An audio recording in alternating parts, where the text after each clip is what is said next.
Good evening, people of the internet. Today it is Tuesday Tales. I think it's Tuesday. Is it Tuesday? Yes. Welcome back. Another Tuesday Tales. I already said that. Oh, wow, we're off to a good start. Yep. Yep. Brain's really working today. Today we have an excellent, mischievous, mastermind villain. A very manipulative, terrible person, honestly. I think this is a very well-written villain, and I think that even for the time period, it's actually written really well and acted very, very well. It's a little on the over the top, but it edges that really well. That is the wrong word to use there. It tiptoes up to the line of being too much, but it holds off just a little bit, and it's enough that you can really enjoy the characters without them being over the top. So I really like this episode. And mute witness to a murder. Interesting. Good evening, kiddies. I just had quite a scare. I actually thought my heart was beating again. Tonight's twisted tale is a villainous voyage, a murderous medical madness that screams out the Crypt sequences of getting too nosy with your neighbors. So the next time you stare into someone's window, remember, curiosity killed the cat. That's not the full phrase. Curiosity killed the cat, but satisfaction brought it back. That's what it was. Moment in time. I mean, Halloween party, I'd stopped to look in the store window, if Paul's elevator had been 1 minute faster or slower, we never would have met. It's a miracle. It is. I think so. Don't you? Was definitely lucky. The luckiest moment of my life. This is our cue to say goodnight. Good night and happy anniversary. Good night. Good night. Good night. Thank you. Bye-bye.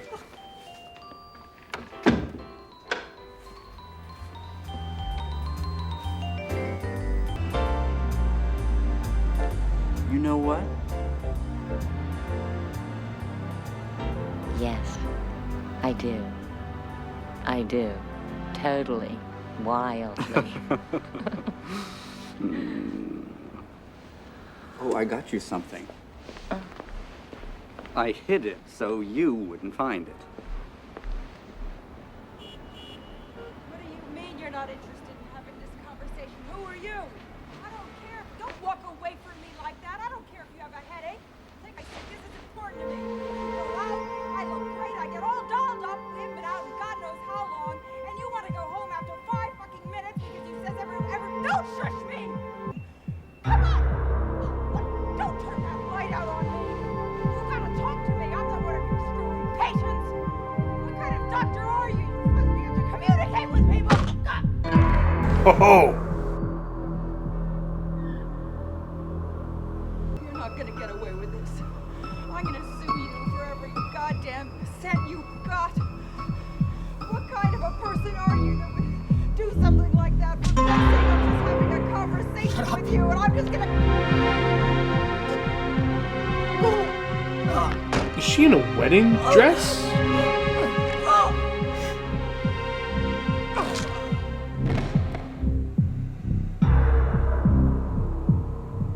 That would be something. Happy anniversary, sweetheart. Sweetheart. Happy anniversary, sweetheart. What the fuck? Susie, what's the matter?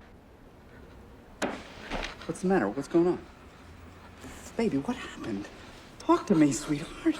Oh, it's okay. It's okay. Everything's gonna be okay. I'll get a doctor. I'll get a doctor and be back. Can you get shocked into being mute? Huh, interesting. I don't know. Yes, you can. I looked up online. I couldn't find an exact term for it, but the closest I could get is selective mutism. And it can result in, or it can be the result, of some form of trauma or continued trauma.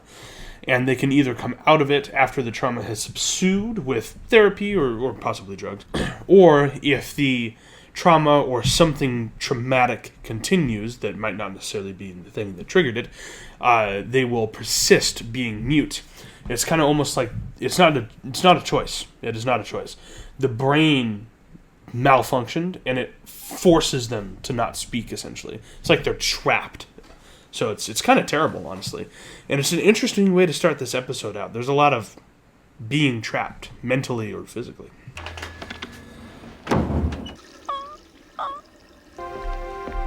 Susie, I brought the doctor.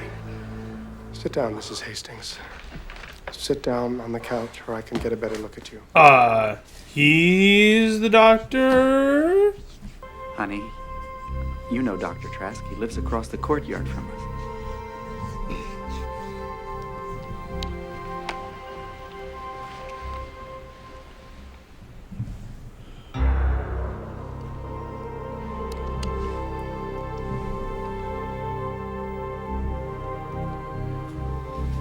Tell me again what happened. I was gone 5 minutes at the most. When I came back, she was just standing out there. She couldn't talk. She could hardly move. It was like, I don't know, somebody put a spell on her. She hasn't spoken a word since. And where did you say she was standing exactly when you found her in this state? Out there, looking out on the balcony.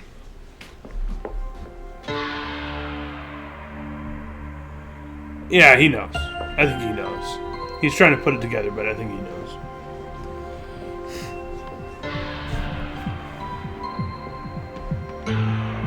Interesting, the same heartbeat came back that she had. This is another great example of good storytelling. All we have to hear is the sound cues, and we know what's happening already. Now, I, obviously, because I heard the heartbeat a second time, was assuming that it was just his heartbeat this time and it was hers the first time, which is not the case.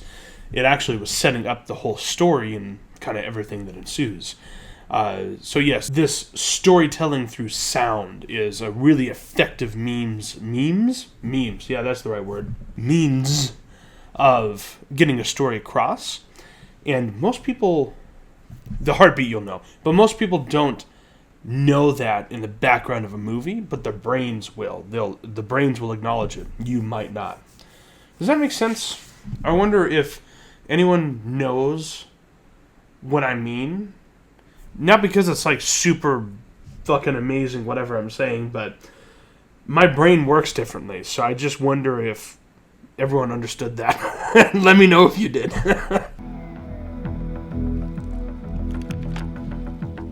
What is it, Doctor? Mr. Hastings, I'm going to need your help.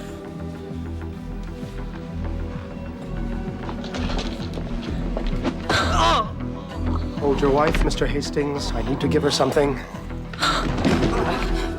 Susie, it's me, Paul.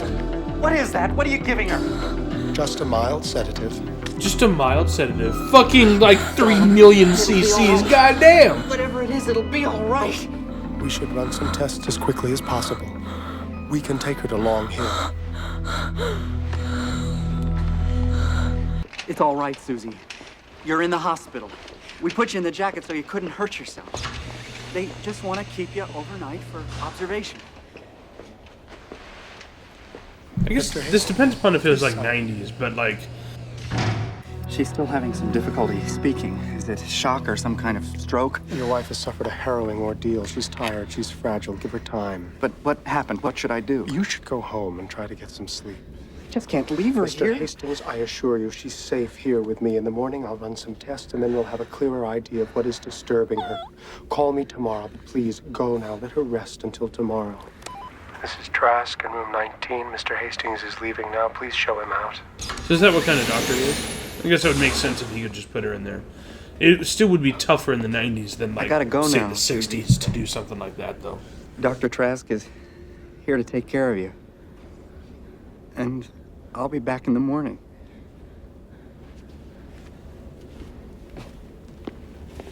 I got her! I got her! Susie! Oh, God! Gently, gently, please, Mr. Hastings. I'll take care of this. You can go. I'll be right here with you. Desk.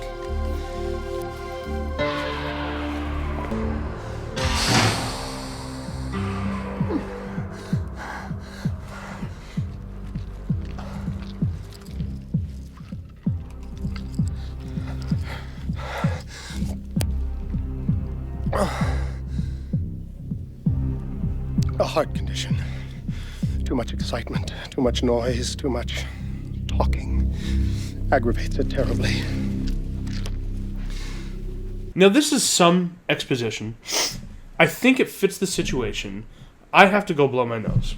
But I would have preferred to have just heard the heartbeat.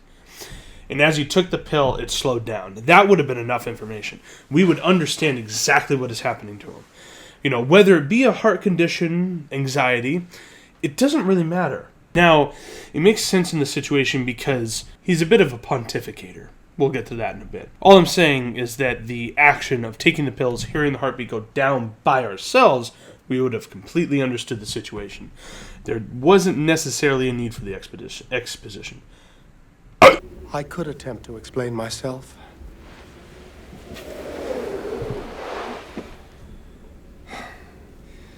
But if you don't mind, I think I'll just skip the self-justification. It's reasonable. You are, of course, in a sanatorium.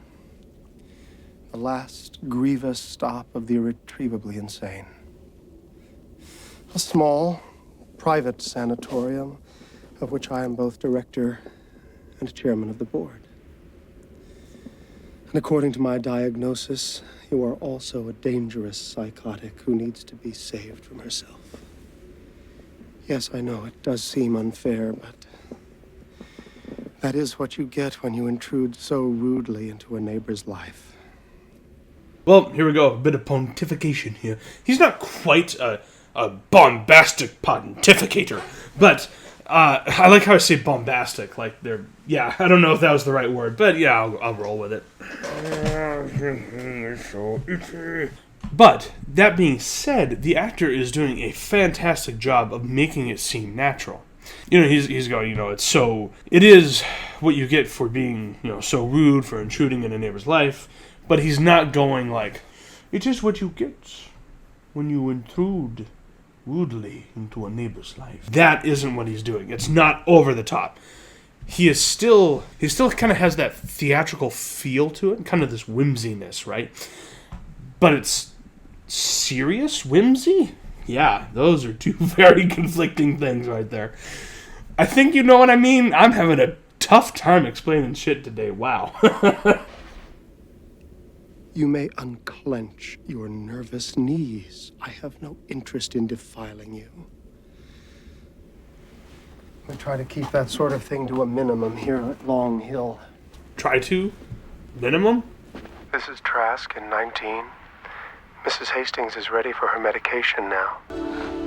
This is like, One Flew Over the Cuckoo's Nest. Good night, Susan. Remarkable has happened to your wife. Something profound and traumatic. And since she is either unable or unwilling to tell us herself, we have no choice but to wait. Wait for what? Until she snaps out of it. It could be tomorrow. Or it could take years. This is one of, not my favorite, but one of my favorite types of villain. The pompous and unstoppable villain. That two in a combination, because you have a pompous villain and you have an unstoppable villain. Now you have a pompous, unstoppable villain is a fantastic one, because it really, truly makes you hate them. And in the situations that you're being shown, there really is no possible way that the victims can really get a handle on the situation. Nothing within the realm of their powers, which is why I call it unstoppable. It doesn't mean that they are completely 100% unstoppable. It just means that the circumstances that the victims are in, they cannot stop the villain at this current time. And I mean, it gives you this sense of actual dread, like, what the fuck are they gonna do? My favorite kind of food. slop. She You're a looks good hungry girl, yes? so pissed. Not like the other ones.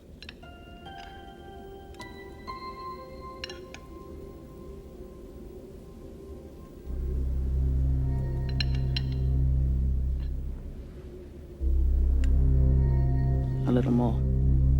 What's he doing to make her better? To get her out of that god-awful jacket? I came out of the bathroom. Oh, Susie was out on the Paul. terrace. Paul. I went out. Polly, in 13 years of working at a medical research laboratory, Oh, I shut have up. never heard of anyone who went from sane to insane in the space of 5 minutes.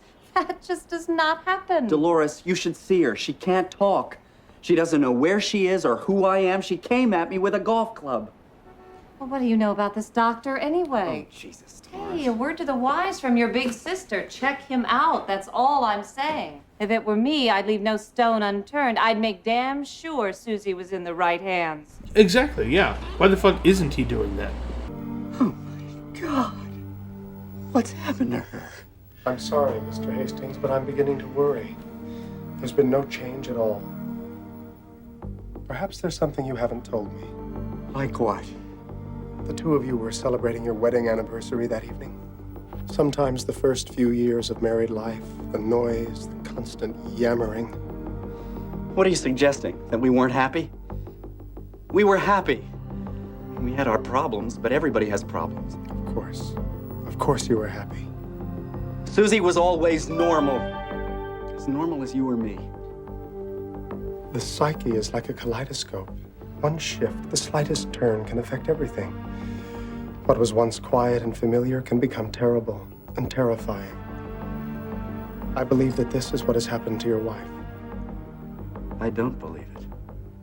A snake that can speak with glorious words. A husband could become extremely disadvantageous to the patient. Arrested development, paranoid fantasies, psychosexual malfunctions. He could disrupt treatment. From now on, I will be monitoring his visits personally. I understand, Doctor. Man, he really is quite the villain. I'm really liking this villain. Although, he may be growing too big for those britches. It's all right, Susie. Everything's gonna be all right. I'll find out what happened. And you'll come back. You'll come home to me. That was the best take? Please. Okay. That will be all. Mr. Hastings, what can I do for you?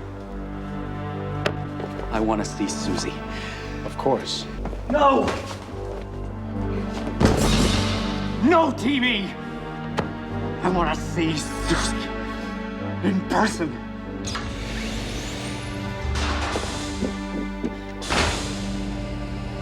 I missed you so much.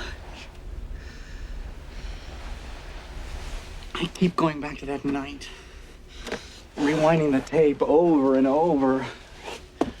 I'm in the bathroom looking for the bracelet. You're alone. When I come out, you're frozen.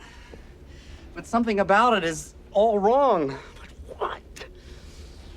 Something happened when I was in the bathroom. It had to have something in the living room.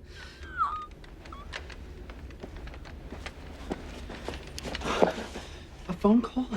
Someone called and I didn't hear it. Outside. You saw something outside. You saw something outside. You saw something, and that's why you can't talk.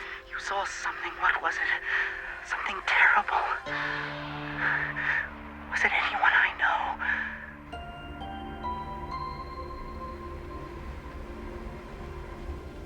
The doctor. Trask. You saw Trask. Oh, shit.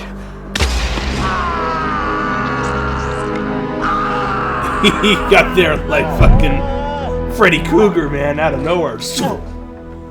Congratulations, Mr. The size of Hastings. that You'd be needle! very good at charades if you weren't about to die.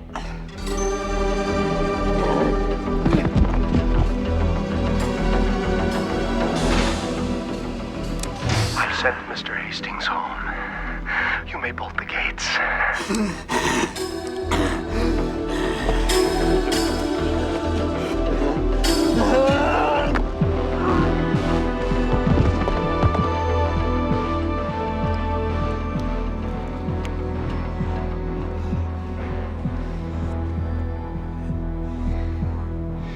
see I have to do this in self-defense.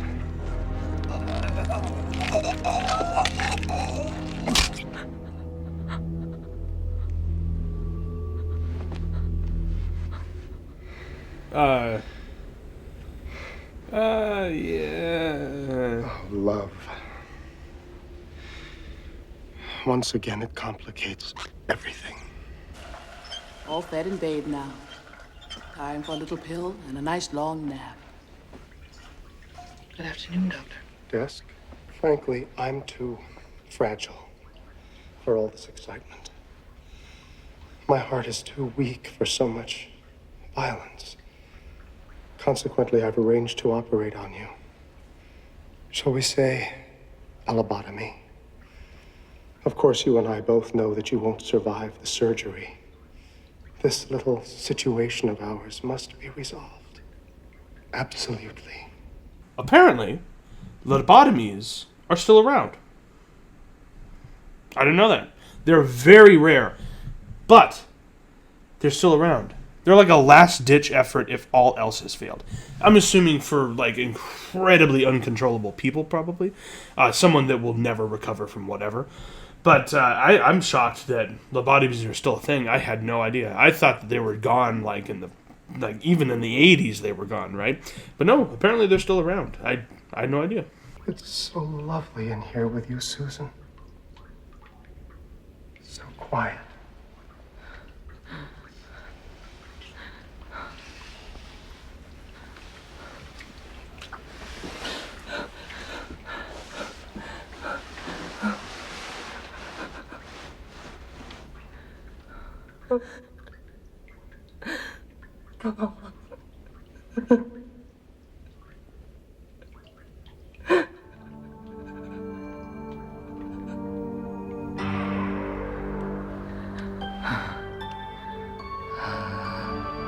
I really liked that scene. And it felt like it was performed very well. You can see the dread, the misery, and then all of a sudden, kind of the shift, like the, oh fuck, that. And yeah, someone in her situation, like I said, the unstoppable villain, there's nothing that she can really do. Unless she has an opportunity.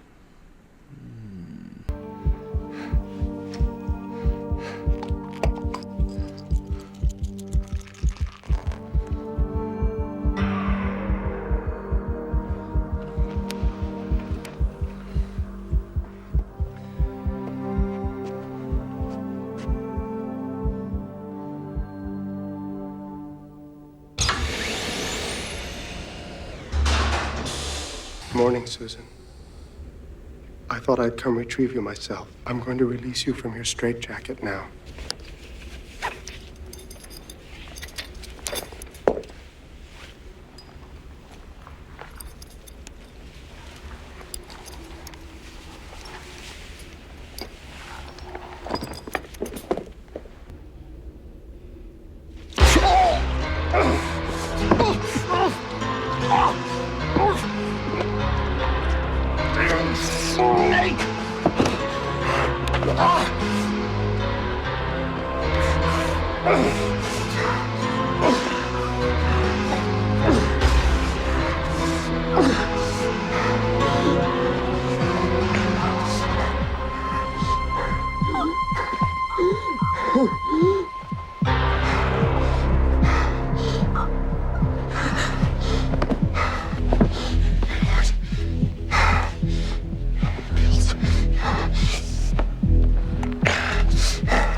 Please.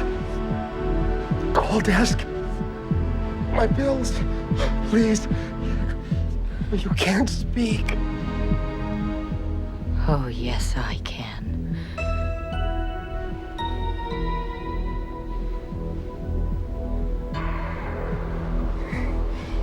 Please. My pills. Call desk. Oh, please. My pills. I'll die without them. I can't breathe. Please. Please, you can't just stand there. Watch me. I want to watch you. You deserve to die. Murderer! Like you. Like you.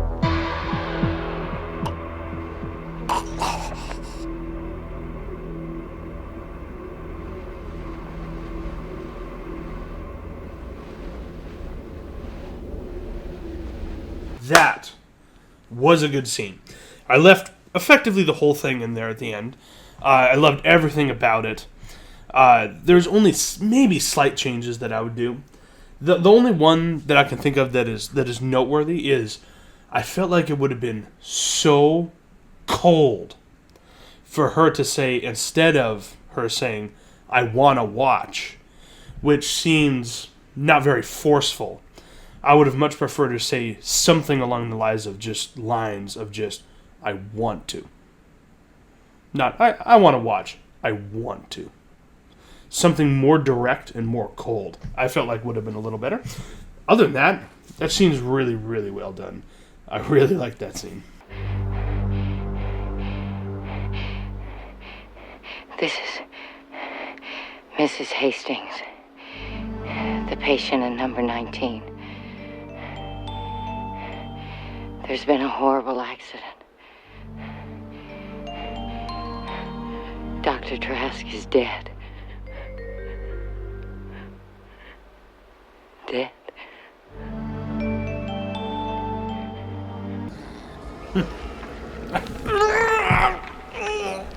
Where's Houdini when you need him? Well, that was quite a scream, wasn't it, kids? And what a surprise for poor Dr. Trask. There's a villain with a heart. Attack, that is. Just when he thought he was going to silence Susan forever, she walked all over him. I suppose you're wondering what became of Susan. If you give me a scream, I might just tell you.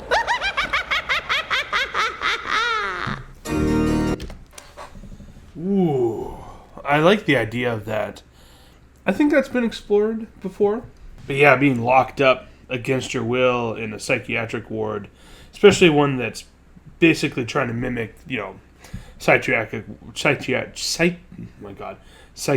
wards from like the 50s and before that were like absolute fucking hellholes to be in. It's a nice idea. Well, okay, it's not a nice idea. It's a good idea for a horror movie. It's a terrible fucking idea. Well, thank you. Welcome to the end of the video. Thank you for watching all the way to the end. I appreciate it. I truly appreciate it. What the fuck is with my ending statement? I can never get it right. So, this was Tales from the Crypt. And, man, this show's good.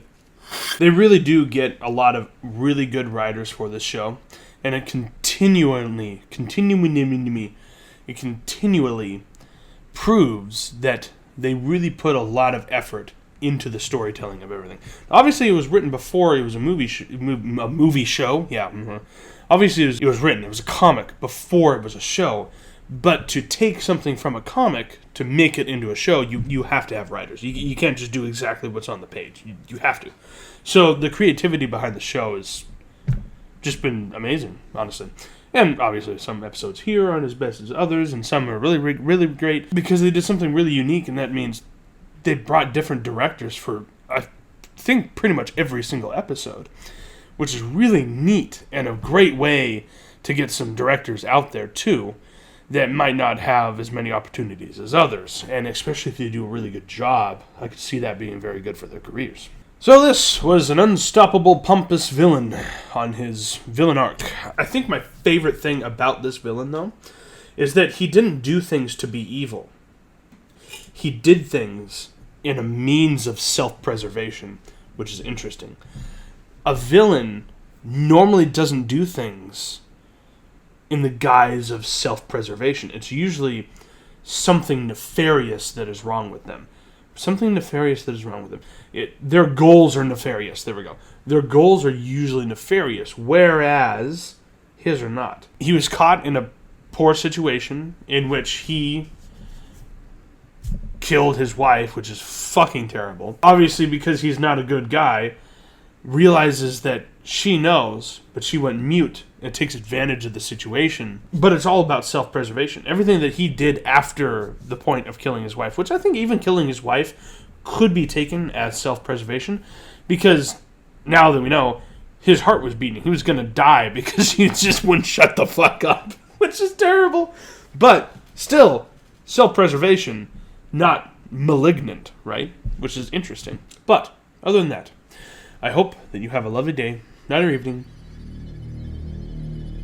whatever time it happens to be, wherever you are. I'll see you next time.